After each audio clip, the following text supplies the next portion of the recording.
So dear students, how are you? I hope आप सब लोग ठीक होंगे. Now we are having 3 more MCQ type questions. ये 3 क्वेश्चंस मैंने बोर्ड पर लिख रखे हैं जो कि मल्टीपल चॉइस क्वेश्चंस हैं. पहला क्वेश्चन मेरे एक स्टूडेंट ने पूछा था, पता नहीं कहाँ से है बहरहाल, और ये बाकी जो 2 क्वेश्चंस हैं ये थियोरेटिकल क्वेश्चंस हैं. ये दोनों पिछले साल के जामिया मिलिया इस्लामिया के गालिबन 11th एंट्रेंस या डिप्लोमा इंजीनियरिंग एंट्रेंस के हैं. तो इन दोनों को बाद में देखेंगे. पहले ये पहला वाला क्वेश्चन देखते हैं. पहले वाले क्वेश्चन में अगर आप ध्यान से देखेंगे तो ये सी और ऑप्शन डी जो है वो बेसिकली एक है, तो ये मिसप्रिंट रहा होगा या तो इनमें से कोई एक पॉजिटिव रहा होगा. बहरहाल ये दोनों आंसर हैं भी नहीं, तो हमें कोई खासा फ़र्क नहीं पड़ने वाला इससे. बहरहाल हम इस सवाल को सॉल्व करते हैं. बहुत आसान सा सवाल है. इसके अंदर एक्सेलरेशन पूछा है. सवाल पढ़ रहा हूँ. Finding your friend you applied the brakes on car which resulted a change of speed from 100 kilometre per hour to 20 kilometre per hour over a distance of 1 metre. How much is the acceleration? Acceleration कितना होगा? Acceleration का मैं formula लिखता हूँ. Acceleration का अगर मैं formula लिखता हूँ तो मुझे पता चलता है कि v minus you upon T ये होता है. हमारे पास v अवेलेबल है, हमारे पास u अवेलेबल है, हमारे पास t अवेलेबल नहीं है. हमारे पास क्या क्या अवेलेबल है वो लिख लेते हैं ज़रा. हमारे पास हमको v दे रखा है हमको final velocity that is 20 kilometre per our. हमारे पास u दे रखा है, u is 100 kilometre per our. दूसरी बात, ये वेलोसिटी इनिशियल थी, ये फाइनल थी. इनिशियल से फाइनल होते होते कुछ टाइम बीता, साथ के साथ जो भी व्हीकल था, है ना, जो कार थी बेसिकली, तो कार ब्रेक लगाते लगाते थोड़ा आगे भी बढ़ गई. तो कितना आगे बढ़ गई? तो उसके लिए डिस्टेंस हमें दे रखा है 1 मीटर दे रखा है. ओके, डिस्टेंस मीटर में दे रखा है, स्पीड किलोमीटर पर आवर में दे रखी है. तो इस बात का ज़रा ध्यान रखना पड़ेगा. दूसरा आंसर हमें दे रखा है किलोमीटर पर आर स्क्वायर. तो यूनिट इसकी हमारे लिए नहीं तो हो सकती है, लेकिन गलत नहीं है. ऊपर डिस्टेंस है और नीचे टाइम का मल्टीपल है, 2 बार टाइम इंटू टाइम है. तो ऐसे हो सकता है एक्सेलरेशन, ऐसे लिख सकते हैं हम. तो सबकी यूनिट सही है. दूसरी ख़ास बात जो है मैं आपका ध्यान लाना चाहता हूँ जिसकी तरफ, कि क्योंकि हमसे एक्सेलरेशन पूछा है. क्या पूछा है हमसे? एक्सेलरेशन पूछा है और ब्रेक लगे हैं. तो याद रखिए, जब भी एक्सेलरेशन पूछा जाएगा और ब्रेक लगे हैं तो आंसर नेगेटिव आएगा. तो अगर मान लीजिए ये सब अलग भी होते तो इन तीनों में से आंसर होता, ए, सी और डी में से आंसर होता. ये तो पक्का नहीं होता. हाँ, अगर रिटार्डेशन पूछते हमसे, क्या पूछते? रिटार्डेशन. तो रिटार्डेशन एक्सेलरेशन का अपोजिट होता है. Opposite in the sense negative है तो पॉजिटिव हो जाएगा, पॉजिटिव है तो नेगेटिव हो जाएगा. ब्रेक अगर लगे हैं तो रिटार्डेशन पॉजिटिव ही होगा. ओके, तो ये मोटी मोटी बातें हो गई. नाउ अब हमारा इस फॉर्मूले से तो कुछ बन नहीं पा रहा क्योंकि हमारे पास टाइम ही अवेलेबल नहीं है. तो हम दूसरा फॉर्मूला लगा देते हैं. दूसरा फॉर्मूला क्या है? v square is equal to u square plus 2af. याद रखिए, अगर हमारे पास ब्रेक लगे हैं तो समटाइम्स स्टूडेंट क्या कंफ्यूज हो जाते हैं कि यहाँ पर पहले से निगेटिव लगा देते हैं कि ब्रेक लगे तो यहाँ निगेटिव लगा देते. नो, आपको निगेटिव लगाने की ज़रूरत नहीं है. वो निगेटिव और पॉजिटिव अपने आप इक्वेशन डिसाइड कर लेगी, अपने आप आ जाएगा. ओके, तो हम वैल्यूज रख देते हैं. हम answer kilometre per hour square में ही निकालेंगे, तो हम वेलोसिटीज की वैल्यू किलोमीटर पर आवर में ही रख देते हैं. तो फाइनल वेलोसिटी थी 20, इट इज 20 का square. Initial velocity 100, it is 100 का स्क्वायर प्लस 2, और ए हमसे पूछा है इनटू. अब देखिए यहां है जो पॉइंट है जहां मिस्टेक हो सकती है. डिस्टेंस की वैल्यू हम 1 मीटर रखें नहीं, क्योंकि यहां वेलोसिटी हमने किलोमीटर पर आवर में रख रखी है. तो ये डिस्टेंस की वैल्यू आप किलोमीटर में ही रखिए. ठीक है, 1 मीटर वॉज द डिस्टेंस. तो किलोमीटर में कितना हो जाएगा? ये 10 की पावर -3 किलोमीटर, या 1/1000 किलोमीटर. तो 2a डिवाइडेड बाई 1000 लिख देता हूं मैं. ठीक है, अब यहां पर डिस्टेंस इंट्रोड्यूस हो गया किलोमीटर में, तो अब acceleration kilometre per hour square में ही आएगा। तो यहीं हम देख लेते हैं कि एक्सेलरेशन कितना आ जाएगा। एक्सेलरेशन बराबर हो जाएगा 20 का स्क्वायर हो जाएगा 400 माइनस 100 का स्क्वायर हो जाएगा 10,000, ओके, और इस सबसे मल्टीप्लाई हो जाएगा आपका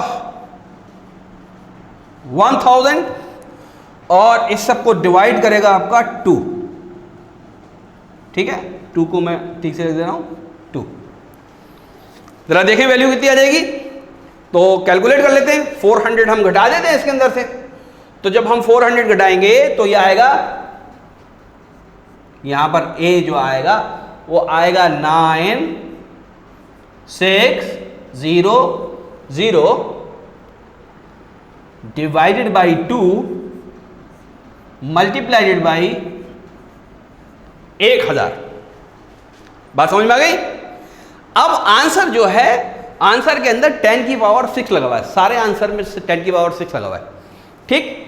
तो टू अवॉइड द कंफ्यूजन हम 10 की पावर 6 निकाल लेते हैं। तो इसको मैं कैसे लिखूंगा, इसको मैं लिख सकता हूं 9.6 डिवाइडेड बाई, अच्छा एक बात और, ये माइनस में लगाना भूल गया भाई, माइनस आएगा यहां पर, यहां माइनस आएगा, यहां माइनस आएगा, ठीक है, मल्टीप्लाइड बाई 10 की पावर 6। अब इसको हम जो है जब कैलकुलेट करेंगे तो ये आ जाएगा 4.8 आना चाहिए, ठीक है, माइनस का 4.8 इंटू 10 की पावर 6। यूनिट क्या आ रही होगी इसकी, यूनिट आ रही होगी किलोमीटर पर आवर स्क्वायर, ठीक, यूनिट आएगी किलोमीटर पर आवर स्क्वायर। क्या ये वैल्यू मौजूद है, यस, आंसर ए मौजूद है यहां पर। 4 कितना आया, 4.8 इंटू 10, ये पॉइंट लगा हुआ है बीच में यहां पर, ठीक है, 4.8 इंटू 10 की power 6 kilometre per hour square and with negative sign, okay, क्योंकि एक्सेलरेशन पूछा था, तो in the direction of motion there will be a decrease in speed. दूसरी बात कौन सी रिवील होती है इससे, कि फोर्स ब्रेकिंग फोर्स जो है वो अपोजिट डायरेक्शन में होता है, क्योंकि एक्सेलरेशन बैकवर्ड डायरेक्शन में है पॉजिटिव, तो फोर्स उसी डायरेक्शन में होती है जिधर पॉजिटिव एक्सेलरेशन होता है, ओके। तो ये प्रॉब्लम आप इसको यहां नोट कर लीजिए। अब बाकी 2 प्रॉब्लम के बारे में हम बात करते हैं, ठीक। बाकी जो 2 प्रॉब्लम है, ये सेकंड प्रॉब्लम, ये 2019 की पिछले ही साल की प्रॉब्लम है, बहुत करंट प्रॉब्लम है। The following is a vector quantity, ये शायद मेमोरी बेस्ड क्वेश्चन है इसलिए इस तरह की लैंग्वेज है, हो सकता है यहां पर हो विच of the following is a vector quantity. बहरहाल इन चारों में से वेक्टर क्वांटिटी कौन सी है, हम जानते हैं कि ये वेट है, ठीक है। और भी इस तरह की क्वांटिटीज आती हैं, जरूरी नहीं है कि हर बार यही कॉम्बिनेशन आए, अगले साल भी ये सवाल आ सकता है इसी तरह का, हो सकता है यहाँ क्वांटिटीज बदल दें, करंट की जगह यहाँ रेजिस्टेंस कर दें, फिर वोल्टेज लिख दें, और वेट की जगह जो है मास लिख दें, ओके, इस तरह की चीज़ें होती हैं। बहरहाल मैं ये डिस्कस कर लेता हूँ कि ये बाकी तीनों वेक्टर क्वांटिटी क्यों नहीं है, बाकी तीनों स्केलर हैं या किस तरह की क्वांटिटी हैं, ठीक, ये चीज़ मैं डिस्कस कर लेता हूँ। उसको डिस्कस करने से पहले मैं जो ये लेफ्ट हैंड साइड वाला पोर्शन है इसको मैं डिलीट कर देता हूँ, मिटा देता हूँ, ठीक है, आपने ये नोट कर लिया होगा।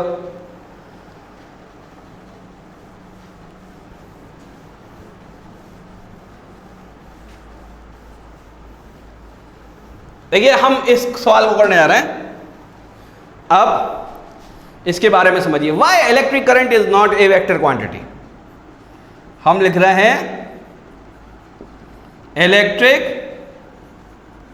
Current is a scalar quantity. Detail में बात करेंगे भाई। Electric current is a scalar quantity, why it is not a vector quantity. इसका आपको एप्रोप्रिएट आंसर तो मिलेगा 12th में जाने के बाद, जब वहां पर आप करंट इलेक्ट्रिसिटी पढ़ेंगे और आप वेक्टर पढ़ चुके होंगे। लेकिन फिलहाल मैं अभी के लिए आपको जवाब दे देता हूं। इसके लिए मैं आपको 3 जवाब दूंगा। वेक्टर क्वांटिटी वो क्वांटिटीज होती हैं जो एक लॉ को फॉलो करती हैं, जिसको हम कहते हैं parallelogram law of forces. Parallelogram law of forces को जो क्वांटिटीज फॉलो करती हैं वो कहलाती हैं वेक्टर क्वांटिटीज।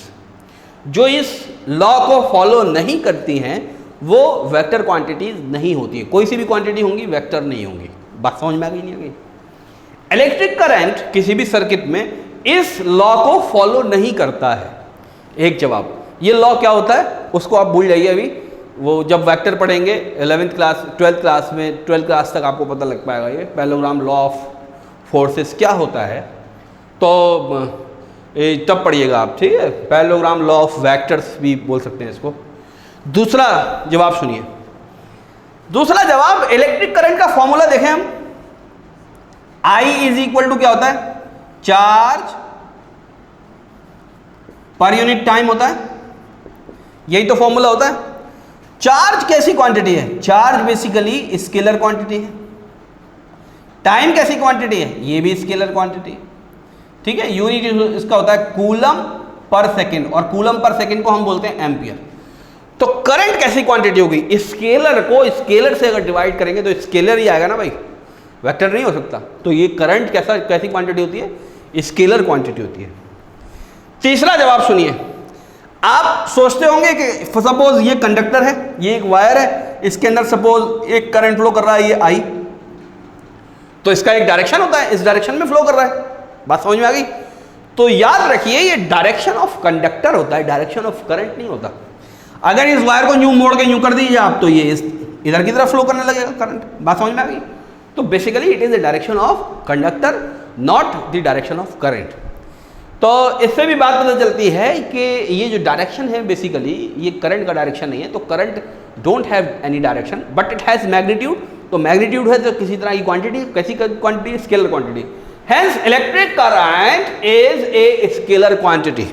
वरना स्टूडेंट्स को ये डाउट रहता है हमेशा कि इलेक्ट्रिक करंट का तो कोई डायरेक्शन होता है। सर ने कहा था डायरेक्शन होता है, डायरेक्शन होता है, डायरेक्शन होता है, बट डायरेक्शन और करंट का डायरेक्शन बदल भी जाता है। तो भाई डायरेक्शन जो होता है वो कंडक्टर का होता है, इलेक्ट्रिक करंट को का डायरेक्शन होता है, ये इसका सेंस वेक्टर वाला डायरेक्शन नहीं है। तो ये scalar quantity. Now let us talk about pressure. What kind of quantity it is? Pressure की बात कर लेते हैं।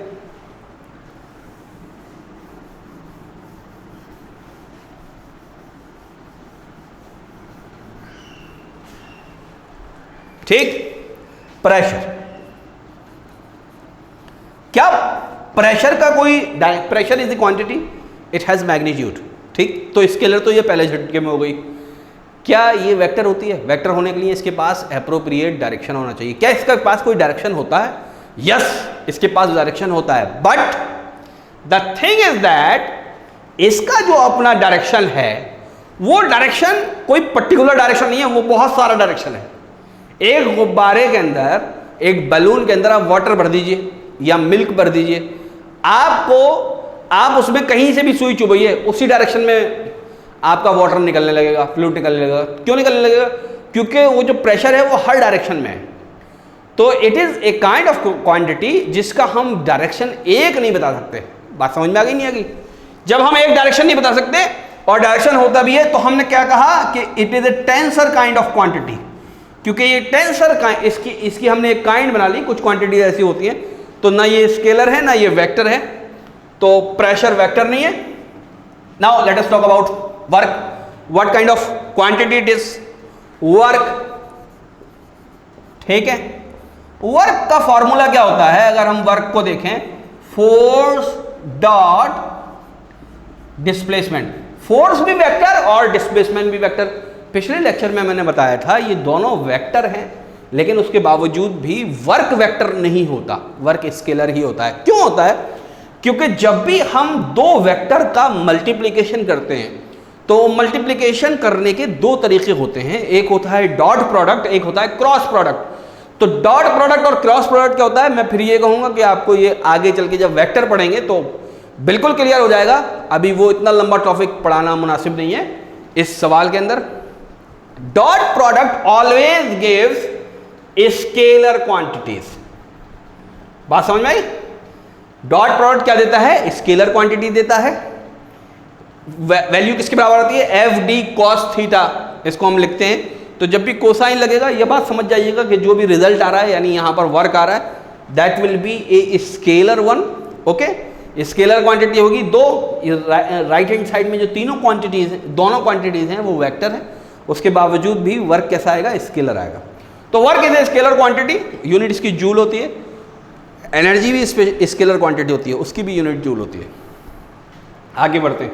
Now talk about weight. Weight is a vector quantity, work is a scalar quantity and weight is a vector quantity. कभी कभी बोलने में scalar की जगह वेक्टर निकल जाता है, टीचर से मिस्टेक हो जाती है ऐसी कि बोलना तो वो कुछ चाह रहा है लेकिन बोला और निकला जुबान से कुछ, तो उसको आपको उसके साथ रहना है, उसके एक्सप्रेशन को समझना है। तो मैं फिर बता रहा हूं, ये ए बी और सी तीनों स्केलर क्वांटिटी है। वेट वेक्टर क्वांटिटी है। तो वेट के बारे में कहते हैं, वेट वेट वेट किसके बराबर होता है, वो होता है mass into acceleration due to gravity. तो भाई यहां पर भी तो मैंने डॉट लगा दिया, तो ये भी स्केलर मिल जाता हमें। तो याद रखिए मैंने यहां पर ये बताया था कि दो वेक्टर का प्रोडक्ट जब भी हम लेते हैं, किसका लेते हैं, दो वेक्टर का प्रोडक्ट। यहां पे तो एक ही वेक्टर है, कौन सा वेक्टर है, तो जब एक ही वेक्टर का किसी स्केलर से मल्टीप्लिकेशन होता है तो वो डॉट प्रोडक्ट या क्रॉस प्रोडक्ट नहीं होता, वो जर्नल प्रोडक्ट होता है। बात समझ में आई? इसके मैग्नीट्यूड को इससे मल्टीप्लाई कर देंगे, तो इसका जब मल्टीप्लिकेशन होगा या जर्नल मल्टीप्लिकेशन होगा तो ये हमें कैसा मिलेगा, कैसी क्वांटिटी मिलेगी, ये हमें वेक्टर क्वांटिटी मिलेगी। Hence weight has certain direction and the direction is same as the direction of acceleration due to gravity. Okay, ये बात क्लियर हो गई। तो weight is a vector quantity, the question is finished. Now let us talk about the last third one. तीसरा question पढ़ रहा हूं। A particle is travelling with a constant speed, remember speed is constant, okay, and as per the question detail there is no detail about the direction of motion of this particle. Direction of motion दे ही नहीं रखा है, बात समझ में आई? सिर्फ speed दे रखी, स्पीड कांस्टेंट है। अब डायरेक्शन ऑफ मोशन नहीं दे रखा तो हम सारी पॉसिबिलिटीज को लेके चलेंगे। क्या पॉसिबिलिटी है? ये भी पॉसिबिलिटी हो सकती है कि ये स्ट्रेट लाइन मोशन हो, ये भी पॉसिबिलिटी हो सकती है ये सर्कुलर मोशन हो, ये भी पॉसिबिलिटी हो सकती है ये हैफाजर्ड मोशन हो, जैसे मक्खी उड़ती है किसी भी डायरेक्शन में। ठीक, तो बहरहाल डायरेक्शन इसका बदल रहा है या नहीं बदल रहा या कॉन्स्टेंटली बदल रहा है, ये कुछ नहीं पता हमें। A particle is travelling with constant speed, then which of the following statement is true. इन चारों में से कौन सा स्टेटमेंट ट्रू है? ये 2019 का क्वेश्चन है जामिया मिलिया इस्लामिया का। तो पहले ऑप्शन की बात करते हैं, its position remain constant as time passes. तो जैसे जैसे टाइम पास होगा इसकी पोजीशन सेम रहेगी। जरा इस बात को जरा देखते हैं कि कैसे ये पॉसिबल है कि पोजीशन सेम रहे। ठीक है, ब्लू कलर से बनाता हूं। Suppose this is a particle, थोड़ा मोटा बनाना पड़ रहा है ताकि आपको दिख सके। कह रहे हैं कि इसकी स्पीड कांस्टेंट है, तो स्पीड इस डायरेक्शन में हो सकती है और ये घूम भी रहा हो सकता है। इसकी स्पीड कांस्टेंट है, मतलब ये कांस्टेंट इंटरवल ऑफ टाइम में कांस्टेंट डिस्टेंस ट्रेवल कर रहा है। अगर ये डिस्टेंस ट्रेवल कर रहा है तो इसको डिस्टेंस ट्रेवल करने के लिए क्या होगा, अपनी पोजीशन को बदलना पड़ेगा। बात समझ में आ गई या नहीं आ गई? ये अपनी पोजीशन बदले बगैर कौन डिस्टेंस अपना तय ही नहीं कर सकता। अपनी पोजीशन पे कोई पार्टिकल खड़ा रहकर कोई डिस्टेंस ट्रेवल कर सकता है क्या? नहीं कर सकता। और यहां पर कहा गया स्पीड इज कांस्टेंट, तो स्पीड कांस्टेंट इसका मतलब डिस्टेंस कुछ है। तो पहला जो ऑप्शन है वो इनकरेक्ट है, it can not be correct. उसकी पोजीशन तो बदलेगी, भले ही कुछ देर बाद बदल के अपनी जगह पर वापस आ जाए। जैसे सर्कुलर मोशन है तो सर्कुलर मोशन में घूम के ये अपनी जगह वापस आ जाएगा, या वाइब्रेटरी मोशन है कि ये इधर गया और फिर यहां से वापस आया और फिर यहां वापस आया, तो एक मीन पोजीशन होगी जिसके अबाउट ये वाइब्रेट कर रहा होगा। तो अपनी पोजीशन पे again and again it is coming many times, तो अपनी पोजीशन पे बार बार आ सकता है, लेकिन रिमेन कांस्टेंट रहे, अपनी पोजीशन पर रहे, ये मुमकिन नहीं है। बी आंसर है, बी को बाद में डिस्कस कर लेंगे। सी को डिस्कस करते हैं। Its acceleration is not equal to zero. याद रखिए, is not equal to zero मतलब अगर एक्सेलरेशन जीरो के बराबर, पहली बात तो ये है कि इसका जो एक्सेलरेशन है वो एक्सेलरेशन पॉजिटिव है, नेगेटिव है, जीरो है कि नहीं है, ये पता ही नहीं रखा सवाल के अंदर। तो acceleration is not equal to zero, इसका मतलब एक्सेलरेशन की कोई वैल्यू है, एक्सेलरेशन की कोई वैल्यू है, वो वैल्यू पॉजिटिव भी हो सकती है, नेगेटिव भी हो सकती है। अगर वो वैल्यू पॉजिटिव हुई तो यानी उसकी स्पीड बढ़ रही है, अगर वो वैल्यू नेगेटिव हुई तो यानी स्पीड कम हो रही है।